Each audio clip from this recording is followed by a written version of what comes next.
Qué lindo es el momento que nos toca compartir ahora con nuestro próximo invitado para conocer un poquito más de la vida, de la trayectoria de un destacado artista uruguayo, montevideano, serrense. Ya nos vamos a enterar un poquito más entonces de cómo ha sido la vida y la carrera de Gonzalo Denis, líder de Franny Glass. Bienvenido, ¿cómo estás? Muy bien, muchas gracias por recibirme. Gracias por aceptar la invitación a vos. Entonces, bueno, decía bien, serrense, o sea, te criaste, naciste en el cerro. Sí, nací en el Cerro y viví casi toda mi infancia ahí en Barcelona y Río de Janeiro, en la esquina de Barcelona y Río de Janeiro. Sin connotaciones deportivas, el que nace en el cerro, se siente serrense toda su vida, por más que después, bueno, esté viviendo en otros barrios, en otras ciudades, en otros países. Hay como ¿Hay una un idea, concepto sí. del serrense ahí, de arraigo? Hay como una idea, sí, de los que viven en el Cerro, los que nacieron en el Cerro, tienen como mucho sentimiento de pertenencia al barrio, así. Pero no sé si eso pasa en todos los barrios, en realidad. No, claro, no sé. Pero es verdad que el Cerro también hasta como geográficamente tiene su... Sí, su perfil, bien distinto, ¿no? Bien distinto. Bueno, fue en el cerro donde comenzaste a desarrollar, obviamente, los primeros años de tu vida, como un pibe normal, ¿no? Afición por los deportes, por el juego de calle, en fin, ese tipo de cosas. Pero la música también, siempre en paralelo, esa atracción especial por la música. Sí, sí, como jugaba mucho en la cuadra porque tenía amigos que vivían ahí en la vuelta y jugaba mucho al fútbol, pero ya desde chico empecé a sentir interés así por la música, por ver músicos tocando, por jugar a ser músico. Entonces ahí mi familia ya empezaron a ver, me llevaron a profesores particulares, me anotaron en la escuela de música, como que ya desde muy pequeño ya empecé a demostrar un interés en tocar y cantar, ¿viste? Leía por ahí que las murgas, los tablados también generaron una influencia de chico, pero ¿hubo alguien en particular? ¿Qué rol tenía la música en tu casa, por ejemplo? En mi casa se escuchaba mucha música tipo Joan Manuel Serrat, Citarrosa, y después mucho carnaval, o sea, mucha murga, y eso fue, o sea, yo de chico fui mucho al tablado, y de alguna manera, o sea, hasta la adolescencia mantuve como esas ganas de, no sé, tenía ganas de salir en carnaval, ¿viste? Como, claro. Porque mi familia es como muy del carnaval, pero sí, había música en mi casa y ni bien como que mostré un interés, sobre todo por los Beatles, que me gustaban así los Beatles, así de chico, que había un libro, que había unos discos ahí, como que perfilé mi propio gusto más allá de los gustos de la casa, digamos. Fuiste tomando tu propio rumbo, ¿no? Repasábamos imágenes, ¿no? De esos momentos de infancia, de esos momentos de picados de fútbol, de baby fútbol, en fin. Todos aquellos momentos, vivencias en definitiva que todos tenemos, ¿alimentan o sirve para la inspiración, para la creatividad del artista? Sí, sin dudas, porque, por ejemplo, yo tengo un disco que es mi tercer disco, que en gran parte cuando empecé a escribir las letras de ese álbum, estuve como muy basado en mis experiencias así como de más chico, de adolescente. Yo siempre iba a San Luis, a Canelones, tipo de vacaciones, que mis abuelos tienen casa ahí, y tengo un álbum específicamente que es ese como que buscando otro lugar del cual buscar, o sea, encontrar como algo de inspiración para escribir letras, como que me enfoqué como en eso, como en el crecer, el crecer en todos los sentidos, ¿no? Como ya en la adolescencia y el paso como a la adultez, así, y sobre todo basado como en experiencias que yo tenía con mis amigos de ese balneario. Está claro, está claro. Entonces, sin duda, todo eso te marca de alguna manera para después, sobre todo si escribís letras o si haces cualquier tipo de expresión artística, o sea, eso siempre tiene mucha influencia.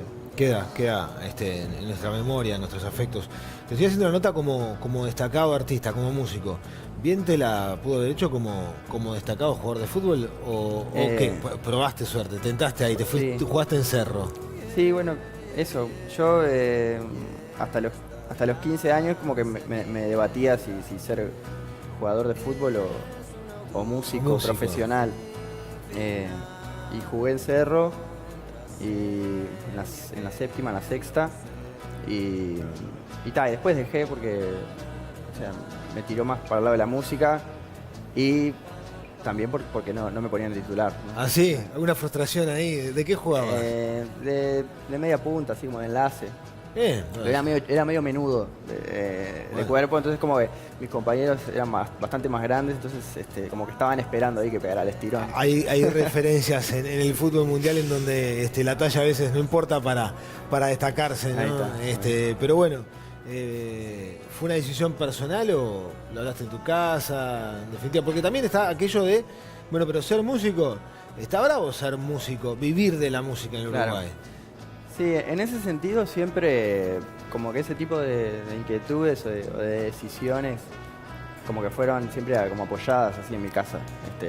Como que la pregunta de, bueno, pero vas a ser músico y además ¿qué vas a hacer? Claro, pues sos músico, pero ¿de qué trabajás? No soy músico, ¿de qué trabajás? Claro, eso se daba más cuando se ampliaba el círculo de la reunión, digamos, claro. Pero como que en mi casa siempre, en ese sentido, siempre, o sea, me dejaron así hacer lo que yo quisiera.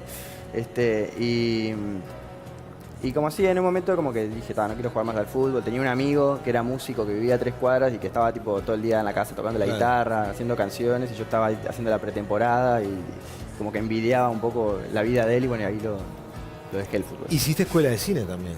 Sí, después estudié cine. ¿Por qué cine? Porque cuando terminé el liceo, había estudiado música así desde los 6 años hasta los 18 y como que no quería, no sé por qué, me vino en ese momento que no quería seguir estudiando música, como que quería estudiar otra cosa.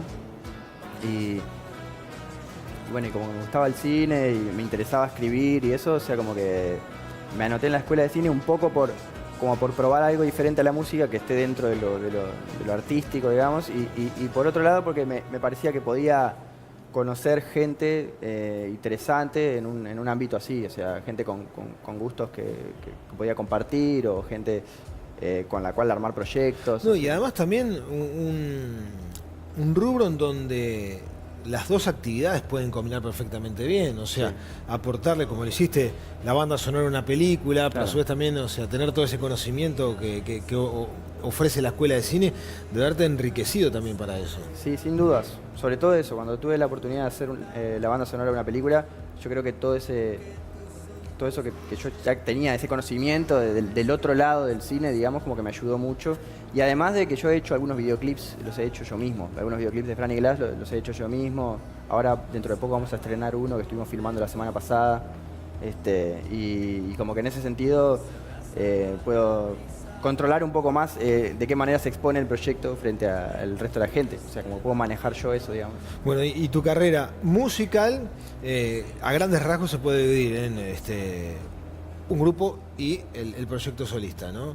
Que casi que empezaron un poco de la mano, ¿no? Con Mersey y el proyecto de Franny Glass. Claro, Mersey es como la banda de mi adolescencia, y que es con mis amigos de toda la vida. Y mientras estábamos grabando nuestro primer disco, yo ahí tenía otras canciones que eran como más acústicas para tocar solo con la guitarra. Entonces, en paralelo, yo grabé este disco que le di a llamar Franny Glass al proyecto, porque no quería ponerle mi nombre. ¿Por qué Franny Glass? Porque estaba leyendo unos libros del escritor estadounidense Salinger, que es el escritor de El Guardián entre el Centeno, es como el libro más conocido de él. Y hay un libro que se llama Franny y Sui. Y yo no quería ponerle mi propio nombre y quería sacar de alguno de esos libros algún nombre para mi proyecto, que no tenía por qué ser un nombre propio, podía ser un nombre como uno le pone un nombre a una banda. Y bueno, y al final manejé varias posibilidades, elegí Franny Glass y ahí quedó. Y bueno, ahora por eso, o sea, hay gente que piensa que me llamo Franny Glass. Sí, ¿no? sí. Un tipo de nombre artístico, pero no. Tampoco es el nombre del proyecto. No. Claro. Sí. ¿Y cómo se hace? ¿Cómo hace un artista para seleccionar? Bueno, este material va para Franny Glass, este material para el grupo. O sea, debe haber hasta una pulseada de emociones ahí, sí, o de decisiones. Sí, y ahora incluso eso se complejiza más porque forma parte de otro proyecto que es El Astillero, junto a Garo Laquelian y Diego Presa, como que ya son 3 puntas, digamos. Yo creo que Franny Glass ya responde como a su propia discografía, ¿viste? Como que disco a disco yo tengo ganas de producir las canciones de otra manera. Entonces, una vez que encuentro más o menos el rumbo, ya sé qué tipo de canciones van para ahí. Con Mersey tenemos un trabajo más espaciado, sacamos un disco cada 4 años y juntamos un grupo de canciones y nos juntamos a tocarlas. Quizás yo llevo material que no está tan completo para que lo terminemos de armar entre todos. Y con El Astillero ahora estamos en el proceso de componer canciones entre los tres, de manera, digamos, igualitaria, digamos, claro, como que no hay un con el mismo compositor. compromiso. Claro, entonces como que ocupan una energía diferente cada proyecto. Vas a estar presentándote el 9 de marzo en La Trastienda. Sí. ¿Con qué tipo de show? ¿Qué vas a estar ofreciéndole a la gente? Bueno, yo en noviembre del año pasado saqué mi 5º disco que se llama Desastres Naturales y lo grabé con una banda. Entonces ahora el 9 de marzo vamos a estar presentando oficialmente ese disco con la banda que lo grabó, con los invitados que participaron. Va a ser como es una presentación oficial en el cual vamos a tocar todo el disco entero y después como un repaso por todo el repertorio de Franny Glass, pasado por el filtro de esta banda nueva que incorpora elementos de la música electrónica, así como que es una nueva textura, digamos, a las canciones mías. Aquella decisión de dejar el fútbol para dedicarte a la música, hoy la ves como un acierto. Hoy vivís de la música. Sí. De dar clases, de lo que sea, pero siempre vinculado a lo artístico, a vivir de la música. Claro, en sí. definitiva. Sí, desde hace unos años que me dedico solamente a la actividad musical, digamos, a mis proyectos musicales y a dar clases de composición y cosas por el estilo en mi casa. Y un show como el de La Trastienda se hace porque el artista lo tiene que hacer, el artista tiene que tocar en una sala como La Trastienda, que es bellísima, es hermosa, pero también se hace pensando en que, bueno, y me reditúa desde el punto de vista económico, o tal vez no es negocio. Y hay que hacerlo porque el artista lo disfruta y además el mercado lo impone. Sí, siempre tocar en La Trastienda es muy lindo porque es un lugar ideal para presentar música frente a un marco de público importante. Hasta ahora he tocado 2 veces en La Trastienda y siempre ha sido como una inversión. Claro. Por más de que nos va bien de gente, como es un proyecto unipersonal, siempre tengo que... Tenés que poner mucho de vos. Sí, claro, igual que con los discos. Claro. Pero de a poco lo vamos haciendo redituar. Que de eso se trata, de eso se trata.